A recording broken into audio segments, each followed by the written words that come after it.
Hello guys, আমি চলে এসেছি তোমাদের জন্য ঘরোয়া উপায়ে গাছের একটি তরল সার তৈরি করা দেখাতে। প্রথমে নিয়ে নিব আমাদের দৈনন্দিন জীবনের যে প্রয়োজনীয় খাদ্য যে চালটা ব্যবহার করি সেই চালটি। যে যেরকম চাল খাও সেই সেরকম চাল কিন্তু নিতে পারো।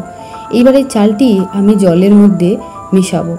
প্রথমেই নিয়ে নিই একটি বাটির মধ্যে জল নিয়ে নিয়েছি তোমাদেরকে দেখানোর জন্য। আর আমি এটা অল্প পরিমাণে করছি জাস্ট তোমাদেরকে দেখানোর জন্য। তোমরা নিজেদের প্রয়োজন মতো কিন্তু যে চাল ধোয়া জল বাড়িতে প্রতিদিন হয় সেই জলটাই ব্যবহার করতে পারো। আর সবসময় মনে রাখবে প্রথম যে চাল ধোয়া জলটি বেরোবে সেটাই কিন্তু ব্যবহার করতে হবে, একটু ঘোলা টাইপের। প্রথমেই এই চাল ধোয়া জলটি ভালো করে ধুয়ে নেব। আর এই চাল ধোয়া জলের মধ্যে কিন্তু ফসফরাস আছে 47%, পটাশ আছে 41%, ক্যালসিয়াম আছে 25%, লোহা আছে 47%, জিঙ্ক আছে 11%, আর অ্যামাইনো অ্যাসিড আছে 5%, আর ফাইবার আছে 30%। এতগুলো উপাদান গাছের জন্য কিন্তু খুবই গুরুত্বপূর্ণ। আর এই সমস্ত উপাদান কিন্তু এর মধ্যে আছে। এই জলের মধ্যে একটি জিনিস নেই, সেটা হচ্ছে নাইট্রোজেন। কিন্তু নাইট্রোজেনের বদলে স্টার্চ আছে।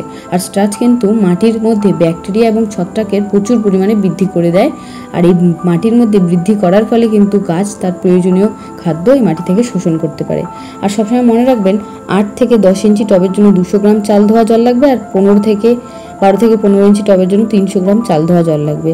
আর এই চাল ধোয়া জল কিন্তু পরপর 2 দিন ব্যবহার করতে পারবেন না। একদিন ব্যবহার করে মাঝখানে মোটামুটি 4-5 দিন গ্যাপ দিয়ে তারপরে ব্যবহার করতে হবে। প্রতিদিন ব্যবহার করলে কিন্তু গাছের জন্য ক্ষতি হয়ে যাবে। পারলে আপনি চাল ধোয়া জলের সাথে একটু জল মিশিয়েও ব্যবহার করতে পারেন।